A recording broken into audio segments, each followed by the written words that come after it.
opo, yes, at opo, sa kanila po ako nakakakuha ng mga second hand na original na mamahaling relo.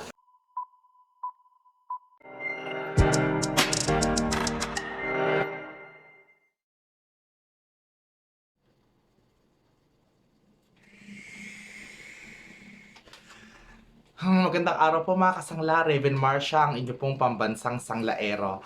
At medyo paus ako ngayon kasi medyo sinisipon ako. Naku, sana nga mawala na nga itong sipon na to, no?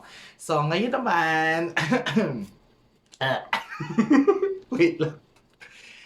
Gusto ko munang ipakilala sa inyo yung store nung, paano ba yon? Kasi di ba Goldsmith? Yung gumagawa ng alahas na ipakilala ko na siya sa inyo. Ito naman yung gumagawa ng relo. Yung shop ni na Kuya Arnel, no? So, syempre, pupunta tayo, pupunta tayo doon, hindi para wala lang, may ipapagawa talaga tayo. So, susubukan nating ipagawa itong mga relo na ginagamit ko naman hanggang sa nasira na, hanggang sa naubusan na ng battery. So, ito yung unang relo. So, ito siya. Yan. Ano to, Lacoste na puti.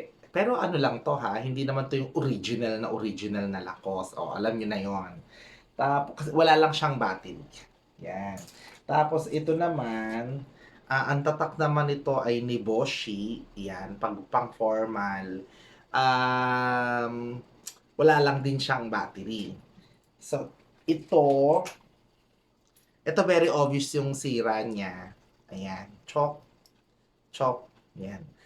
Sa tatay ko pa to eh. Natanggal na yung ano, hindi ko na napaayos. Hindi ko pa napaayos kasi wala akong makitang magaling na naggagawa. Eto pa lang. Si kuya pa lang. Yan. And, eto. Yan. Eto naman, ay by the way, ito at saka ito, original silang Seiko. No? Parang pwede ko silang i-consider na vintage na kasi tatay ko pa yung may-ari, ang tanda na noon. So, by the way, wala na si tatay, so ako na yung gumagamit.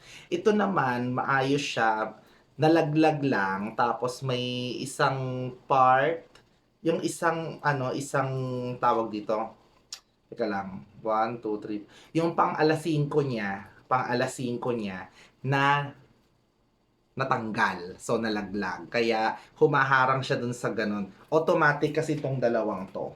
Yan, automatic yan. So, hindi nila kailangan ng battery. Yan. So, ito yung ipapaayos natin sa kanila. Kay Kuya Arnel. Kaya, eto na siya. Hello mga kasangla, ito tayo ngayon sa Josh Cellphone and Watch Repair Shop. Ay, may dumadaan, wait lang. So andito nga tayo ngayon. Ayan. At ipapaayos natin, itatry natin ipaayos yung mga relo na pinakita ko sa inyo kanina. Papalagyan ng battery, ipapaayos yung bracelet at saka papapalitan yung isang bracelet na parang medyo nadudurog na. So eto si ate. Ano pangalan mo, te? Yes po. Princess. So, ito yung kay na Kuya Arnel. Actually, si Kuya Arnel ay kapatid ni Ate Loisa dun sa ating Goldsmith naman, ano. Tama, di ba? Okay. So, siya yung nagre-repair dito.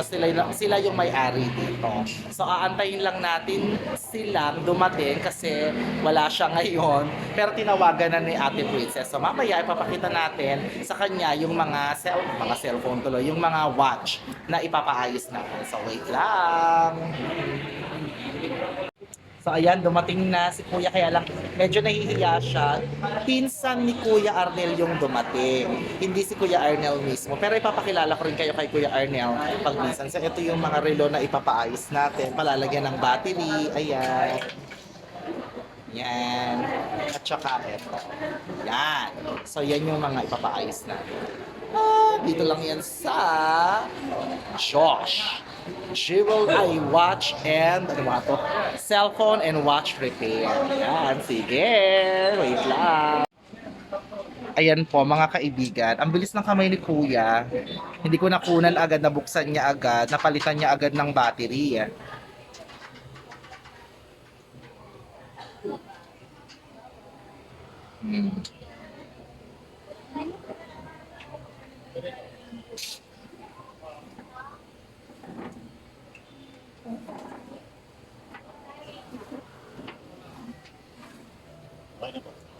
Maandar na agad? Oo, maandar na agad ang taray. Okay, ayun pa. Yan, ang dumi po niyan, pero kaya pa rin siyang buksan ni Kuya.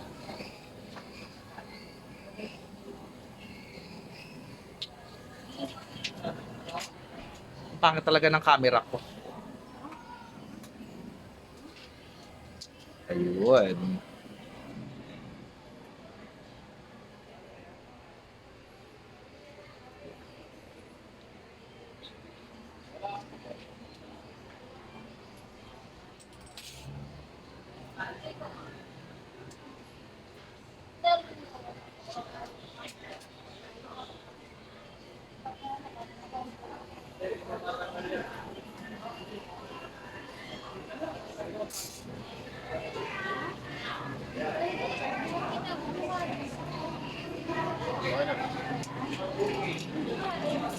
O, di ba? Okay na ulit.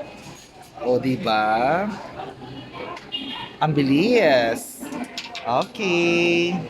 Eto po. O, itong dalawa na lang. I-repair po yan, maiiwan pa. Ah, ire-repair. Kasi. Ayan. So, ito daw po, tsaka ito. Yan. Ay, ire-repair. So, maiiwan daw muna ito. Hindi siya kasi battery lang. Kailangan talaga niyang maging maayos. Pero okay lang naman. Mga ilang araw? 3 days. So, mabilis pa rin. 3 days. Siguro, next Sunday ko na itong coming Sunday ko na mababalikan. Oo. Pagdaan ko dito. So, ganun kabilis. So, ito parang di amak na mas matagal pa yung biniyahe ko kaysa yung maayos to. Grabe. Ang bilis niyang gumawa. O, di ba? Parang pabaliktad yung andar. Ayun. Ito, ala ko, sasuot ko to sa Sunday. Sa church. So, meron na naman akong pagpipilian. Bukod dito sa relo na to. So, meron pa akong 4. Tapos, pang-5 yung... Kaya lang wala pa siyang bracelet nun eh. So, okay lang. Tatanungin na natin kung magkano. Magkano? 500 isa nito? Ito po yung kinis. Kala ko. Linis. Battery Linis po. 150 lang. Tapos yung battery po, 150 ang isa. Grabe naman sa 150 ang isa. Original na siya. Sigurado ka ba? 150? Maxell. Di ba 100 yun? Okay. At opo, yes, at opo, sa kanila po ako nakakakuha ng mga second hand na original na mamahaling relo. Ayan po yung kanilang mga tinda. Ayan. May panlalaki, may pambabae. Mga original to, di ba, no? Second hand. Oo. So kapag ka po meron kayong nagustuhan dyan, screenshot nyo lang, tapos isend nyo sa akin. At kukunin natin kay na Kuya Arnel. Ayan. May liwanag. Ano ba yan? So ayan di ba? Ayan di ba? Ano tong color blue na to? Invicta po. Invicta. Ito Seiko.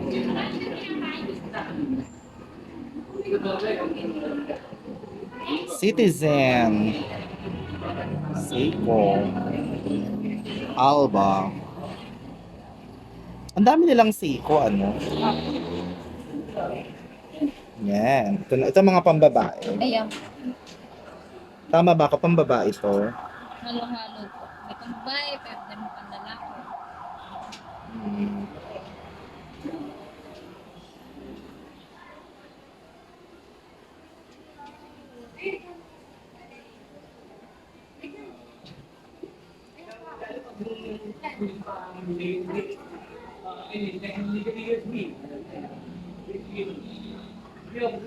Gano'n na ba ako katagal na hindi nadadaan? 3 months? Pasok niya pong last September 8. Hindi na po siya pumasok. Grabe naman. Hindi, ma. Bibili ko kayo dyan. Patanong po kung magkano. At oo nga pala, bago ko makalimutan, so ayan yung pangalan nila, Josh Watch and Cellphone Repair. Tapos, ayan, meron silang 1 year warranty for battery. Medyo pricey yung battery, oo, kasi original. At saka tignan nyo naman, 1 taon ang kanyang warranty. O yan, so hindi na tayo lugi dyan. Ahorong-ahorong na tayo dyan. O yan lang, buti na ihabol ko mga kasangla. Yes, bye-bye! O ayun na mga kasangla, nakita nyo na kung paano inayos. Sayang kasi hindi si Kuya Arnel yung nakausap natin, ano. Yun yung pinsan niya na marunong din namang gumawa ng relo. Kaya lang syempre iba pa rin talaga yung skills nung sinasabi kong nag-aayos ng relo na si Kuya Arnel talaga. So ipapakita ko naman sa inyo. So ayan siya. Yan ay parang hindi yata. Teka lang. So ayan. Umaandar na siya. Ano lang naman to? Battery lang naman. Tapos, ito, ayun din, battery lang din. So, magagamit ko na siya talaga ulit. Para, meron na akong 3 pagpipilian. Kaya lang ito, tsaka ito, hindi pa sila naayos. So, pagbalik na lang ni Kuya Arnel at saka ko to ipapaayos sa kanya kasi iba talaga yung skill ni Kuya Arnel talaga. Iba talaga. So, yun lang mga kasangla. I hope I hope na nagka-idea rin kayo kung saan kayo magpapaayos ng relo ninyo. By the way, malapit lang yon. Dahil kilala nyo na sina Kuya Art, sina Ate Loisa, magkatabi lang yun. So, ito yung goldsmith ko, ito naman yung nag-aayos ng relo. Magkatabi lang sila. So, kung alam nyo kung saan sila sa Mandaluyong, sa Kalentong, tabing-tabi lang yun. Kasi magkapatid nga yun, si Ate Loisa at saka si Kuya Arnel. So, yun lang mga kasangla. Ang hirap talaga ng boses. Sorry. So, yun lang mga kasangla. I hope na makatulong ulit ako sa inyo if ever meron kayong mga sirang relo dyan. Punta lang kayo doon kay Kuya Arnel. At kapag sinabi nyo na napanood nyo sila dito, pwede kayong lumambing ng discount. Siya, mabait yan si Kuya Arnel. Yan. O syempre, bago nyo naman tapusin tong ating video na to, pindot-pindot naman kayo dyan. Mag-subscribe naman kayo.